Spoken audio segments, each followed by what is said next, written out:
Mummy मुझे pizza खाना। तो मैं इतना टाइम पिज्जा कहाँ से लाऊं तुम्हारे लिए?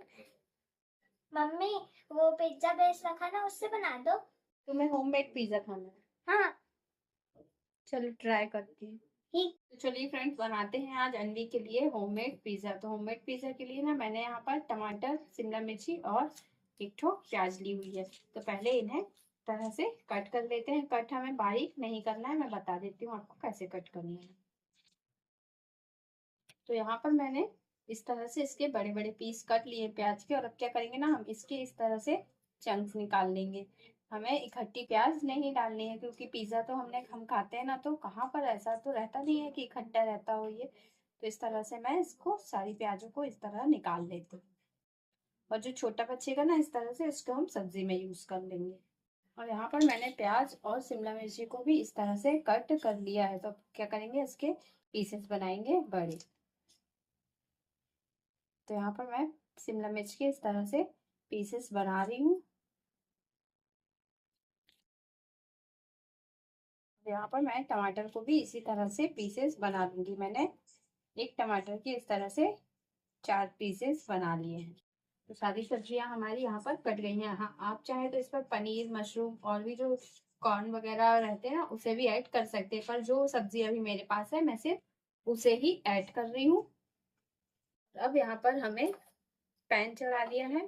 थोड़ा सा सब्जियों को सौटे करेंगे। यहाँ पर डालते हैं इसमें बहुत ही थोड़ा सा ऑयल। यहाँ पर ऑयल अच्छे से गर्म हो गया है और हमने गैस का फ्लेम कम कर दिया है। तो इस पर डाल देते हैं हम सारी सब्जियाँ।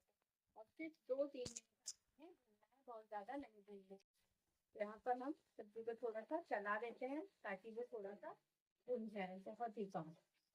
तो यहाँ पर हमारी जो सब्जियां हैं वो सौते हो गई हैं, इसे हम निकाल लेते हैं। तो यहाँ पर हम इस बर्तन पर अपनी सब्जियों को निकाल लेते हैं। सारी सब्जियां निकालने के बाद हमने यहाँ पर चढ़ा दिया है तवा। यदि आपके पास माइक्रोवेव, ओवन ये सब नहीं है ना, तो आप तवे का यूज कीजिएगा। तो मैं आपको आज पिज्जा तवे पर बनाकर दिखाने वाली हूँ। तो इसलिए मैंने यहाँ पर तवे को चढ़ा दिया है ताकि ये अच्छे से गर्म हो जाए। अब हम यहाँ पर ले लेते हैं पिज्जा बेस। तो यहाँ पर मैंने पिज्जा बेस लिया हुआ है, तो इसे निकाल लेते हैं।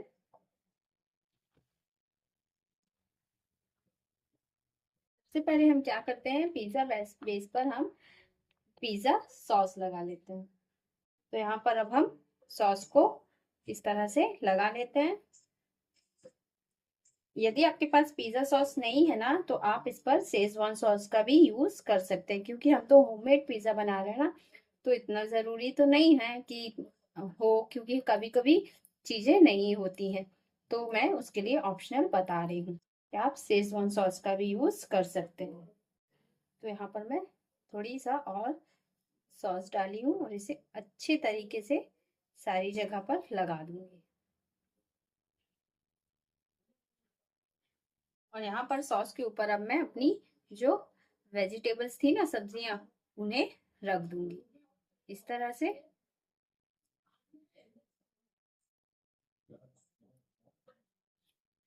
यहाँ पर हमने सारी सब्जियों को डाल दिया, यानी कि जितनी हम डाल रहे थे ना, उतनी सब्जियों को हमने इस पर डाल दिया। और अब बारी है हमें इस पर चीज डालने की। तो चीज को भी हम इस तरह से डाल देते हैं। तो होममेड पिज्जा का ना यही खास रहता है कि हमें कितना यूज, क्या चीज करनी है, हम आराम से कर सकते हैं। मार्केट पर डालेंगे तो मार्केट पर हमें ये सब चीजें थोड़ा लिमिटेड उस पर मिलती हैं क्वांटिटी पर। घर पर बनाएंगे तो क्या रहता है ना, कि हम अपने हिसाब से हर चीजें यूज कर सकते हैं। तो यहाँ पर मैंने इस पर चीज अच्छे से डाल दिया है। थोड़ा सा और मोज़रेला चीज डाल देंगे, क्योंकि पिज्जा पर तो यही चीज चाहिए ना। और अब बारी है इस पर। तो यहाँ पर हमारा अभी पिज्जा का पूरा बेस, यानी कि जो रहता ना, वो हमने बनाकर रेडी कर लिया। अब बारी है इसे तवे पर सेकने की। तो यहाँ पर मैंने तवे को पहले बताया था कि मैंने रखा हुआ है। तो तवे के ऊपर अब हम रख देते हैं हमारा इस पिज्जे को। और ज्यादा नहीं, हमें इसे सिर्फ 10 मिनट के लिए अच्छे से सिकने देना है। और ऊपर से हम इस लीड को बंद कर देते हैं ताकि ये अच्छे से सिक जाए।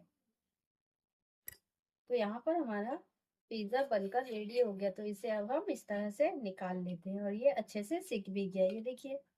तो यहाँ पर हमने पिज्जा को सेक लिया और ये देखिए ये इस तरह से निकल के आ भी गया।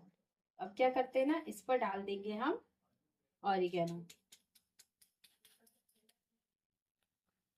Oh shit. तो यहाँ पर मैंने इस पर ऑरिगेनो डाल दिया है और बहुत अच्छे से डाला है, क्योंकि मुझे ऑरिगेनो खाना बहुत अच्छा लगता है।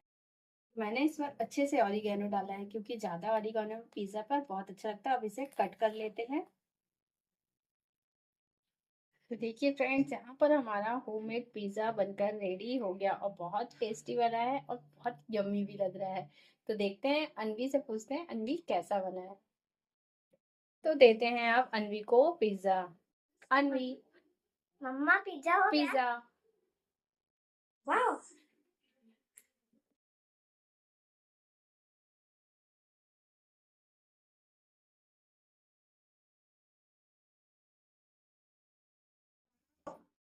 बहुत टेस्टी बना है, रेस्टोरेंट से ज्यादा अच्छा है।